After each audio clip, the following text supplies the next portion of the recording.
O muro. Ao longo deste livro, até agora fiz referências ao muro, o ponto em que as mulheres perdem sua vantagem competitiva no mercado sexual para as rivais mais jovens. A seguir, a contribuição de um comentário da leitora S no blog Relational Mail. O comentário dela sobre o muro me fez perceber que eu ainda não tinha dado muitos detalhes sobre ele e seus efeitos sociopsicológicos sobre as mulheres. Sim, esse é um termo que já vi antes de chegar a este blog, mas nunca ouvi falar na realidade. Eu sempre atribuí esse ponto a uma mulher perdendo sua aparência jovem, mas colocá-lo exatamente aos 30 anos de idade me parece um cálculo muito preciso, já que eu imaginaria haver muitas variáveis a serem levadas em consideração.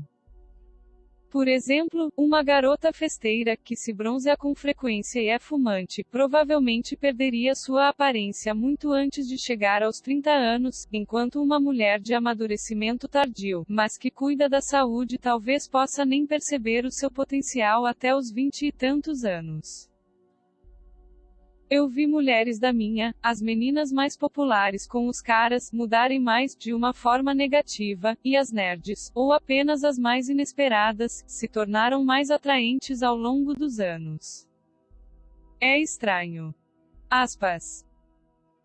Tecnicamente, o muro era um termo esportivo usado para atletas que haviam atingido uma idade em que perderam sua vantagem competitiva. O infame muro que uma mulher alcança, ou bate de cara, como pode ser o caso, é um termo um tanto ambíguo, que na verdade foi cunhado por mulheres malcriadas muito antes de a manosfera ter surgido. Costumava ser um termo relativamente menos combativo que as mulheres usavam umas às outras em um esforço para desqualificar uma competidora intrassexual. Uma mulher que insinuar que outra mulher havia atingido o muro era marginalmente mais educado do que chamá-la de piranha velha, mas o objetivo latente ainda é o mesmo: desqualificar um concorrente sexual das considerações de acasalamento dos homens. O medo da decadência. Debaixo da utilidade óbvia do muro como um epíteto há uma verdade mais dolorosa: a inevitável decadência do apelo sexual das mulheres, sua primeira e única agência de poder que elas utilizaram sobre os homens para garantir suas necessidades de segurança a longo prazo. No auge do feminismo da segunda onda, a mensagem da Irmandade era toda sobre empoderamento coletivo e solidariedade, mas abaixo disso estava a necessidade hipergâmica intrínseca de competir pelo melhor parceiro que sua aparência e disponibilidade sexual poderiam atrair. Como já escrevi antes, as mulheres preferem o combate psicológico e há poucos medos que as mulheres abrigam tão profundamente quanto a perda de sua agência sexual com os homens. Eles sabem que o muro virá, e eles não gostam de ser lembradas disso. O uso combativo intrassexual das mulheres do conhecimento e do medo do muro não passou despercebido pelos homens. Portanto, o imperativo feminino achava necessário tornar a verdade sobre o muro a mais subjetiva e social possível. Assim como com as verdades mais desconfortáveis, exclusivas das fraquezas das mulheres, o feminino cria convenções sociais e ambiguidades para desorientar os homens de se tornarem conscientes da impotência das mulheres sobre eles, ou seja, a perda progressiva de sua agência sexual. A ameaça de os homens tomarem consciência do calcanhar de Aquiles das mulheres antes de elas poderem consolidar o compromisso de longo prazo com sua melhor opção hipergâmica era um risco muito grande para não se criar convenções sociais sobre o muro. Implicações do muro.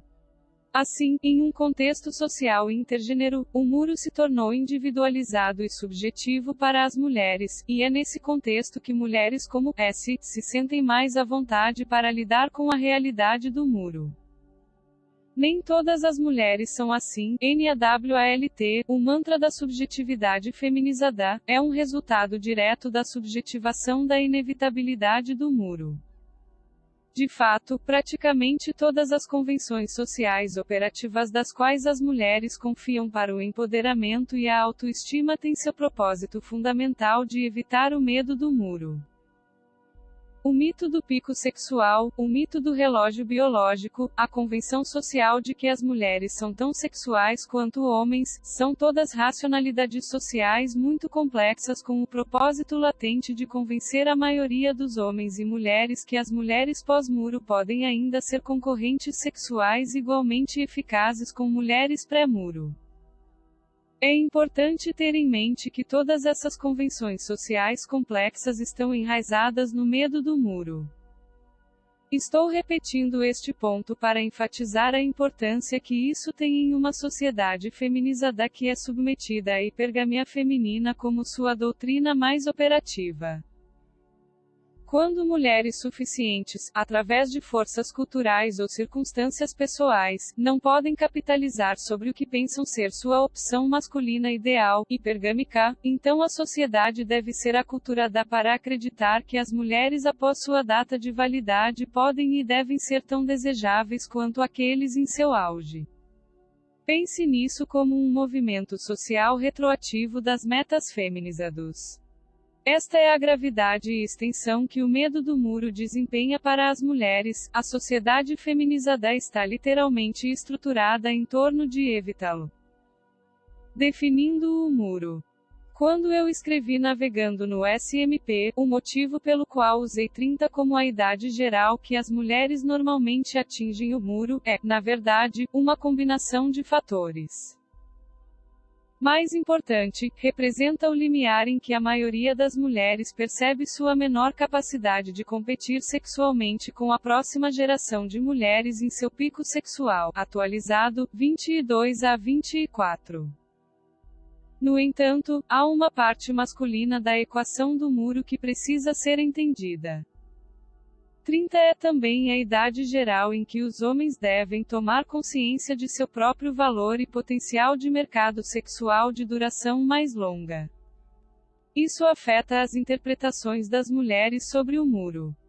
Uma vez que um homem esteja ciente de que ele tem a capacidade de atrair as atenções sexuais das mulheres mais jovens às quais ele havia tido acesso e compreensão limitadas anteriormente, suas ações e imperativos então começam a definir o muro para as mulheres que estão se aproximando desse limiar. E, sem surpresa, este é o ponto em que as mulheres que temem o muro começam suas acusações sobre o ego infantil dos homens, envergonhamento, crise de meia-idade, etc. Por eles preferirem mulheres mais jovens do que elas.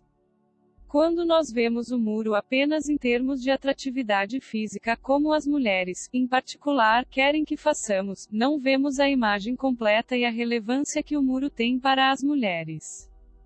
É tanto uma questão psicológica quanto física. É muito fácil, e muitas vezes divertido, comparar fotos de garotas que conhecíamos no ensino médio com fotos do perfil do Facebook atual com mais de 40 anos e rir sobre a força com a qual ela atingiu o muro. Também é fácil para as mulheres apontar as notáveis exceções à regra e encontrar uma mulher de 38 anos de idade com 3 crianças competindo no concurso da MS Fitness USA. Isso lhes dá um senso de esperança sobre sua própria decadência. No entanto, o muro é muito mais do que apenas o físico. São as condições que aceleram ou desaceleram o encontro de uma mulher com um muro. Mãe solteira, aceleração. Hábitos pessoais consistentes e ruins, aceleração. Obsessão pelo trabalho, aceleração. Obesidade, aceleração. Existem exceções notáveis para estas, claro, mas eles provam a regra. E essa regra vem na forma de um medo tão esmagador que a sociedade contemporânea precisou ser reestruturada para ajudar a evitá-la.